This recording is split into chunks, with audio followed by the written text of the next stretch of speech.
자, 오늘 핫쌈 첫 번째는 수영하는 모습인데 수영장 이용 수칙이네요. 이게 어떤 수칙일지 논란이 되고 있다고 합니다.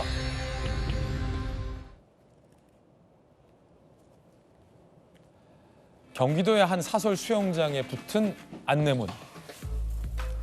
수영장은 1. 때를 미는 장소가 아닙니다. 그렇죠? 2. 비누 샤워로 깨끗이 샤워 후 사용하세요. 3. 수영 모자를 착용하세요. 4. 사용 후 수영장 탁도가 당신의 소득 수준을 나타냅니다. 연구 논문, 저소득일수록 물이 청결하지 못하다. 작성자는요, 노골적인 가난 혐오다라고 문제 삼았습니다.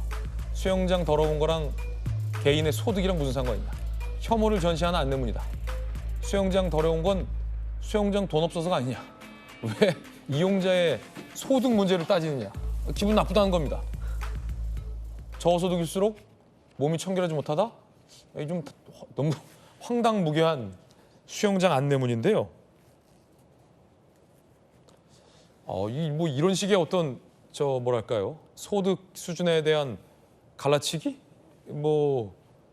이런 잣대 이 옳지 않습니다. 자, 양태균 변호사님, 황당합니다.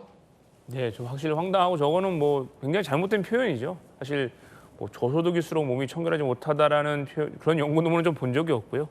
저도 소득이 높은 편은 아니지만 저는 깨끗하게 씻고 다니거든요. 그렇기 때문에 그렇습니까? 예, 저는 잘 씻고 다녀서 저런 건 아닌 것 같고, 그러니까 그나마 저게 만약 공공시설에서 저런 문구를 썼으면 정말 크게 문제가 됐을 텐데 사인이 운영하는 수영장이라고 하니까 저 부분에 대해서는 그래도 비난받을 여지가 크죠. 그런데 저거 자체로 누구에 대한 명예훼손이나 모욕이나 이런 범죄가 성립되거나 그러진 않지만 그 정도는 아니에요? 네, 그러진 않고 이게 누가 특정인을 딱 지명한 것도 아니지 않습니까? 그렇기 때문에 저 자체가 법적으로 문제될 여지는 당장 찾아보기는 어렵지만 어떤 저런 식의 그 혐오 표현이 확산되고 특히 2차, 3차적으로 확산되고 약간 이제 사회 의식을 변화시킬 수 있는 점에서 문제가 있기 때문에 저런 거에 대해서는 좀 강하게 경고 내지 비판이 있어야 한다고 생각을 합니다. 그러니까 자, 주진호 의원님, 네. 그러니까 일종의 이용자들한테 약 올리는 거잖아요. 네.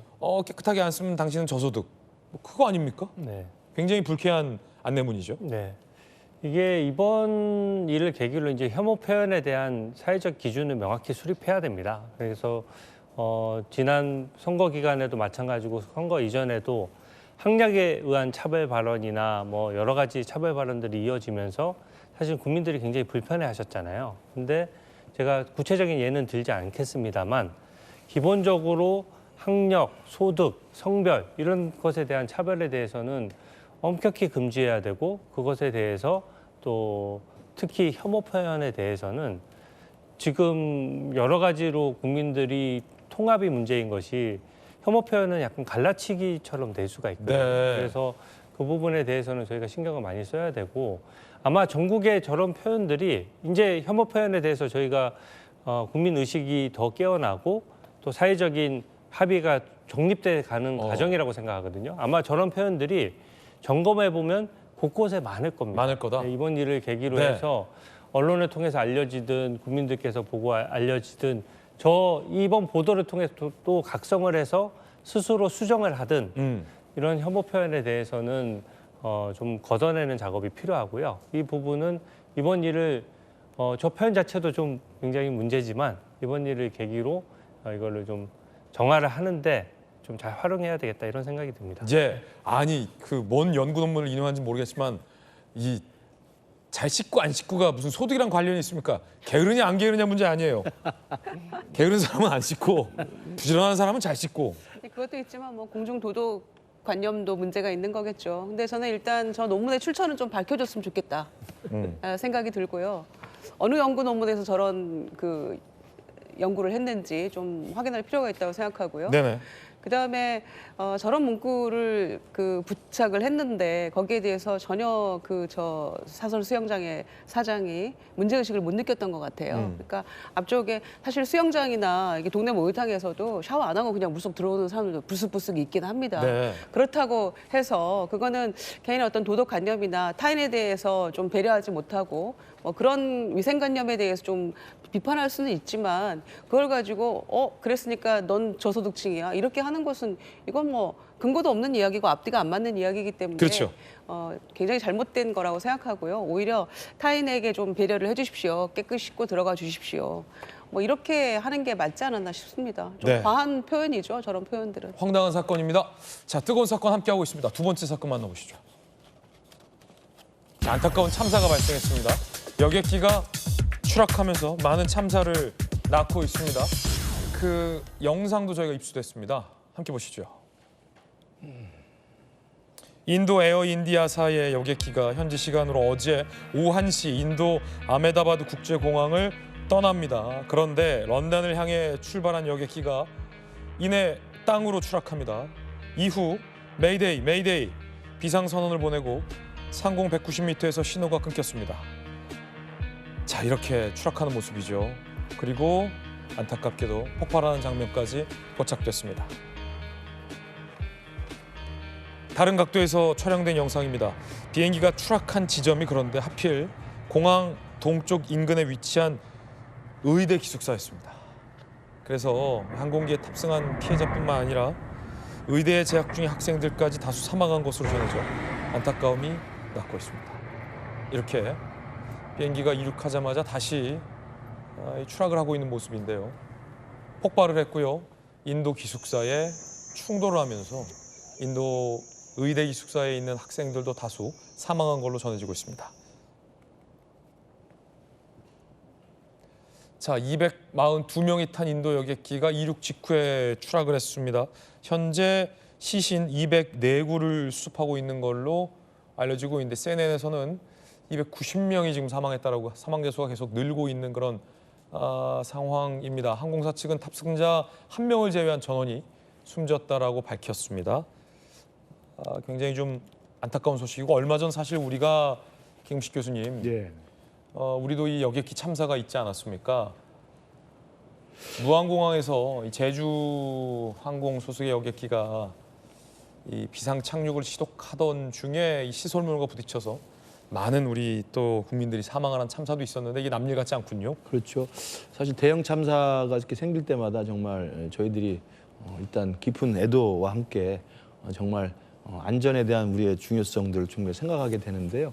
물론 이제 저런 큰 참사가 났음에도 불구하고 이제 진상조사하고 사고 원인을 밝혀야 되겠습니다만 우선은 이게 단순한 여객기 탑승객 외에도 그 비행기 자체가 이 지방에 있는 주립대 의대 기숙사에 추락함으로써 또 거기 기숙사에 묵었던 의대생들 사실은 또 많은 분들이 지금 사망한 것으로 또 추측이 되는 것 같아요. 그렇다면 사실은 참사가 결합된 양상이어서 너무 안타깝다는 생각이 들고 정말 그럼에도 불구하고 안전은 중요한 것이라는 여러분들 그 생각과 또 자신감 속에 여행 가시는 분들 여행에 대해서는 또 그래도 또 너무 또 기죽지 마시길 바라고요.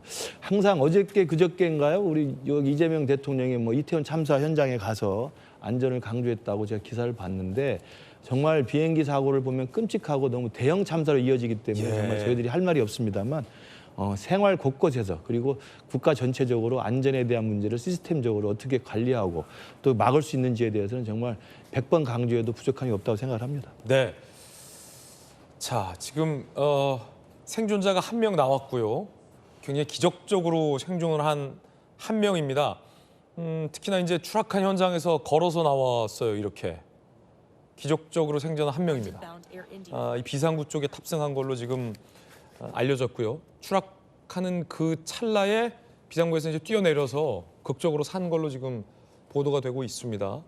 이 생존자의 친형의 인터뷰도 지금 나와 있는데 이륙 직후 얼마 안 돼서 굉음이 좀 발생했다라는 어떤 목격담까지 전하고 있습니다. 참사 현장에서 이렇게 걸어서 나와서 많은 사람에게 또 놀라움을 주고 있습니다. 이분을 제외한 전원이 사망한 걸로 현재는 확인되고 있습니다. 사망한 많은 분들의 애도를 표명합니다. 자, 뜨거운 사건 함께하고 있습니다. 세 번째 사건 만나보시죠. 법당에서요, 수상한 모습을 하는 남성이 포착됐습니다. CCTV 영상을 저희가 입수했습니다. 함께 보시죠. 불 꺼진 어두컴컴한 법당, 한 남성이 불전함에서 뭔가 꺼냅니다. 바로 불전함에 모인 현금이었습니다. 이 남자 밤에도 법당문이 열려 있다는 점을 노려서 이렇게 3년간 44차례나 굉장히 좀 불경스러운 도둑질, 범죄를 저질렀어요. 결국 경찰에 덜미를 붙잡혔고요. 법당에 CCTV가 있다는 사실을 몰랐던 모양입니다. 체포되는 체포 엔딩을 맞게 됐습니다.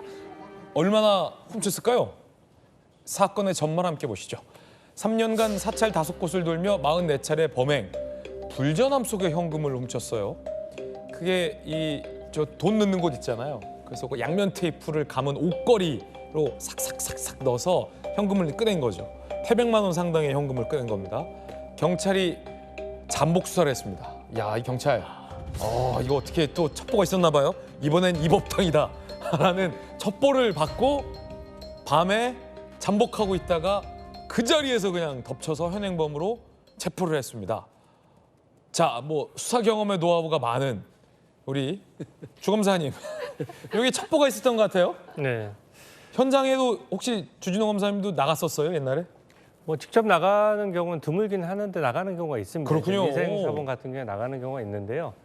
저런 거 같은 경우에는 사실은 전문적인 범행이죠. 저희가 뭐 소매치기 같은 경우에는 지금 많이 없어졌습니다만 소매치기 사본 같은 경우에는 한 번만 걸리더라도 기본적으로 구속 수사하는 게 원칙이거든요. 아, 그래요? 네. 왜냐하면 그 소매치기 수법을 익히는데 전문성이 필요하고 그게 걸린 게 저거 지금 걸린 것만 저 정도지 사실은 훨씬 더 많다라고 봐야 되거든요. 네. 근데 아마 CCTV에 몇 번 이제 찍혀서 의심을 받는 상황이니까 CCTV에 찍혔던 곳에 또 경찰이 잘 잠복을 하고 있었던 것 같아요. 그렇군요. 그러니까 왜 범인이 사건 현장에 또 나타난다는 얘기가 있지 않습니까? 아, 그게 그런 것은- 진짜예요? 범인은 사건 현장에 또 나타난다? 예, 근데 저기는 아마 좀 비교적 감시하는 분도 적고 그러니까 좀 쉽게 훔칠 수 있다라고 보고 한 사찰을 지금 한 5개 사찰을 돌아갔다라고 하는데 네. 한 사찰을 여러 번씩 간 것 같아요. 그러니까 그러다 보니까 걸릴 수밖에 없고 아, 저게 옷걸이군요. 지금 빨갛게 저희가 동그라미 쳐놓은 게 네. 양면 테이프로 가면 옷걸이. 그러니까 굉장히 전문적인 수법이네요. 네, 근데 사실 이게 민생 침해 사범이 그렇거든요. 이게 그 국민들 입장에서 피해를 보고 나면 이게 회복하기가 좀 쉽지가 않아요. 그리고 그렇다고 국가가 전액 다 보상을 해주는 것도 아닌데 잘 적발률도 좀 낮거든요. 그러니까 보이스피싱이라든지 뭐 온라인 도박이라든지 이런 민생 침해 사범에 대해서는 굉장히 저희가 신경을 많이 써야 되고요. 충분한 인력과 또 예산이 뒷받침돼야 돼서 그 기존에 저희가 뭐 약간 특검이나 이런 전국이 반복되다 보니까 치안이 저는 조금 약해졌다는 부분을 우려하고 있거든요. 그래서 이왕 새 정부가 들어선 김에 네. 그 부분에 대해서 전면적인 재점검을 해서 민생 침해 사범을 확실하게 좀 잡아주셨으면 좋겠습니다. 그렇군요. 참 이 대범하다고 해야 될까요? 아니면 좀 불경하다고 해야 될까요? 이 좀 찜찜하지 않을까요? 돈 허구 많은 돈 중 하필 필전하면서. 부처님이 내려다보고 있는데 거기서 부처님 돈을 훔치면은 훔치고도 좀 찜찜하지 않을까요, 김정현님? 글쎄 저런 범인에게도 부처님의 자비가 있을지는 모르겠습니다만 네. 특별히 5군데에 44번씩이나 돌면서 했다는 거잖아요. 그러니까 아마 거기가 좀 신도가 많고 불전함에 돈이 좀 제법 많이 네. 들어가 있다는 거를 사전에 좀 정보가 있었던 게 아닌가. 자꾸 다니다 보니까 많이 있는 곳이 있었을 거 아니겠어요. 그래서 이렇게 상습적으로 했던 게 아닌가 싶은데 3년간 5군데에 44차례나 범행을 했다는 것은 굉장한 상습범인 것 같고요. 상습이다. 예. 뭐 어떤 저간에 어려운 사정이 있었는지 모르겠습니다만은 좀 말이 안 되는 범행이 아니었나 생각합니다. 네. 자, 어떤 이유라도 이런 이 절도나 안 됩니다, 도둑은. 자, 뜨거운 사건 3가지 살펴봤습니다.